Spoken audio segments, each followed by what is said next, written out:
Hey everyone, this is Friedel Hagarage and I'm here with my recap and review of X-Men Red, issue number 7. It's a Judgment Day tie-in, and I was looking forward to this issue because, I mean, look at this amazing cover by Russell Dotterman.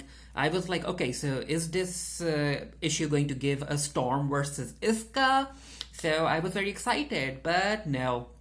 No, in a sense, we got Isca versus the Great Ring, but it didn't play out the way that I was expecting, and also I was kind of disappointed in this issue. Now, don't get me wrong, the issue itself, narratively, when it comes to certain scenes, it's enjoyable, but when it comes to how Storm was handled, I was disappointed, but you know what? We'll get to it. So, amazing cover art, and we got an ad for M&M's, and it basically opens up with the aftermath of Storm and Magneto versus Uranos. And again, when it comes to the actual fight, we didn't necessarily get to see Magneto and Storm actually fight Uranos.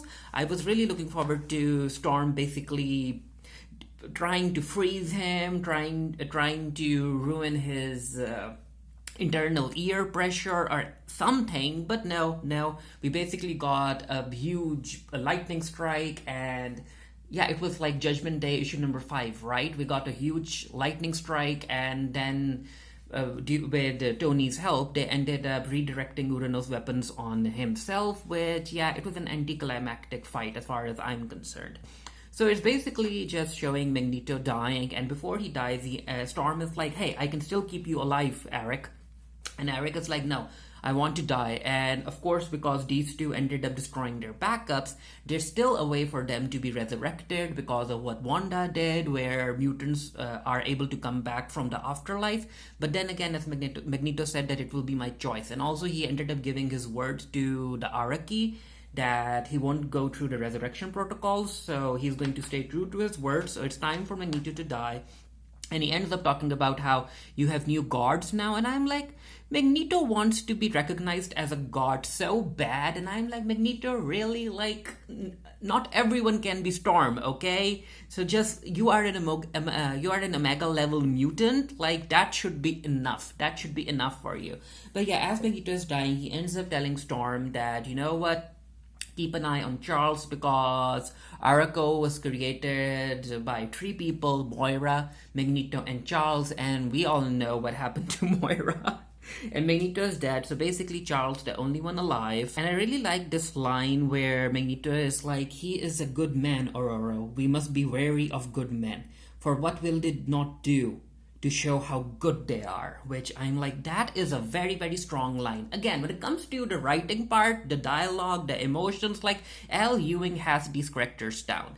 So yeah, Storm will be keeping an eye on Charles, I guess. So let's see how that pans out. Now, as far as Mag's dying is concerned, he ends up seeing Anya.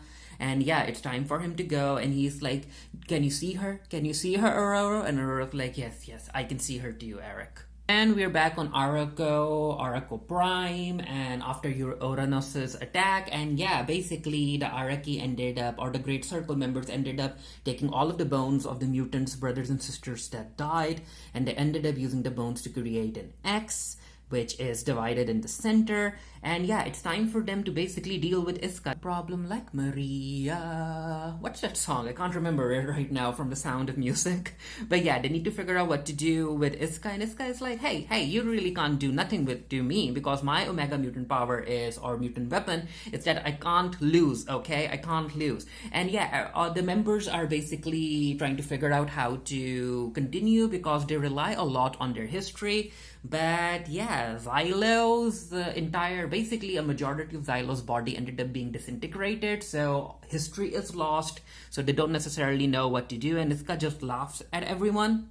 And this is where Storm makes an appearance. And the moment I saw this panel and how Storm was drawn, my mind was like, yep, it should take $1 billion to look this good. That Beyonce song.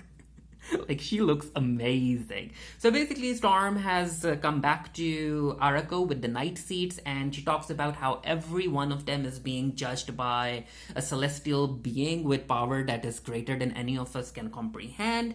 And she's like, all of us, me, you, Isca, even you, all of us are being judged. And even then, Isca is like, well, even if I'm being judged, I don't really care, because again, I cannot fail, so worry about yourselves. Roberto ends up pushing Isca's buttons, and he's like, here's a thought.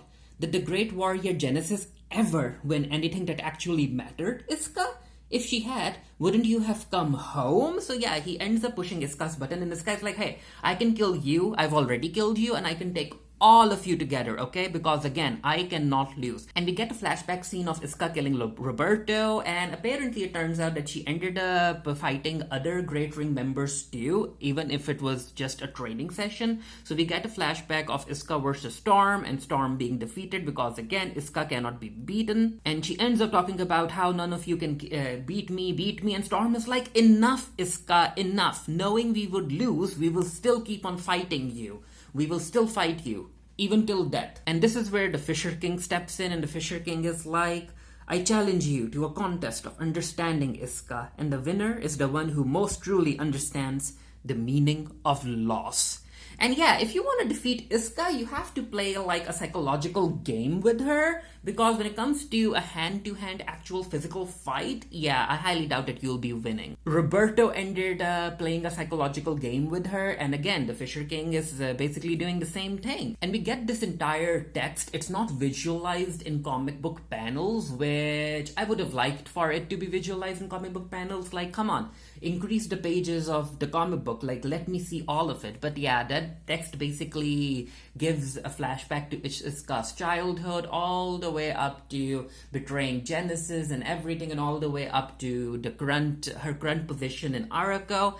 And yeah, Isca she understands loss. She understands loss because again, she cannot be defeated. And we get to see Isca experiencing loss, and during all of that, she is being judged by the Celestial, and the Celestial gives her a thumbs up because yeah, she can never lose. She can never lose, even though basically getting a replay of her entire life and getting to understand loss, that really does a number on Isca. She is still the winner. And yeah, Isca is like, you know what, enough of this drama. I am going, and no one follow me, okay? I am not of Arakko. I can never be of Arakko's, because I can never lose, and I am done with all of this. So she walks away, and yeah, the Great Ring continues to lose member after member after member, so the rest of the mutants, they need to figure out how to proceed. And this is where Lotus ends up talking about breaking away from the past and looking to the future, looking to the dreams, and how the Arakko people deserve more. They demand more from the Great Ring. And yeah, it turns out that Storm agrees, and she's like, you know what, Lotus, you make sense.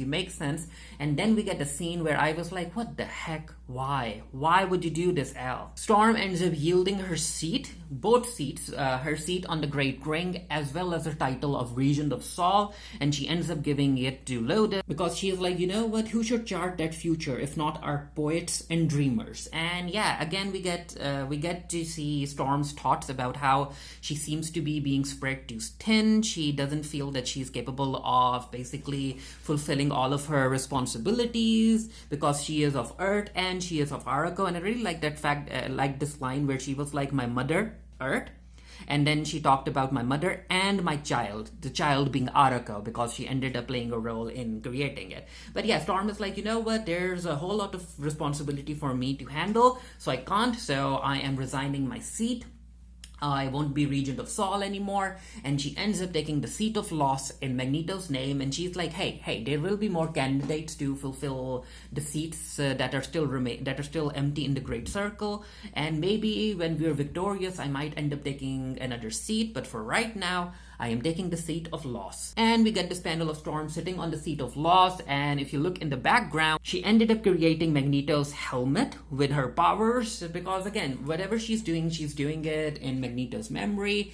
And as far as my opinions are concerned, I'm like, wow, really? Storm just gave away her title of Regent of Sol just like that. And again, the excuse is that she isn't able to handle all of her responsibilities. However, if you look at her peers, especially Wolverine, he's able to fulfill a whole lot of his responsibilities without ever feeling tired. And I'm like, huh. But you know what? The series is still continuing. So I'm kind of looking forward to seeing where Al is going to take Storm next. Again, as far as her Regent of Sol reign is concerned, it was okay. It was kind of boring in my opinion, because again, what are the duties of being a Regent of Sol? Like, what did she accomplish? I think the biggest thing that she did as Regent of Sol was basically tell Arakko that there won't be any thrones on Mars, and that's it. That's really it. She didn't necessarily make some huge political move up in space, as far as I can remember. And when it comes to defeating the Legion of Doom and other enemies, like, those things are something that she could have done regardless of whether or not she was the Regent of Sol. But yeah, let's see where Storm goes next. Now, there is a new event coming up, which is titled The Sins of Sinister. And Storm, or maybe a descendant of Storm, I'm not really sure, was featured in the promo material. So yeah, again, let's see what Marvel has planned for Storm and what Al has planned for Storm when it comes to the X-Men Red Book. So these are the credits: writer L. Ewing, artist Stefano Caselli, and the chapter ends with basically Wiskit and Cable hacking, air quotes, hacking into Abigail Brand's files, and yeah, they end up discovering something very, very huge. So I guess the next arc is basically going to be Cable and Wiskit dealing with Abigail. So I'm looking forward to that. Let me know what you thought of X-Men Red issue number 7 down in the comment section below. Are you okay with Storm not being the Regent of Sol anymore? What do you think she's going to do next? And the fact that she said that she might end up taking another seat, which seat do you think she'll be taking? And yeah, until next time, stay happy, stay safe, stay blessed. See you guys later. Bye.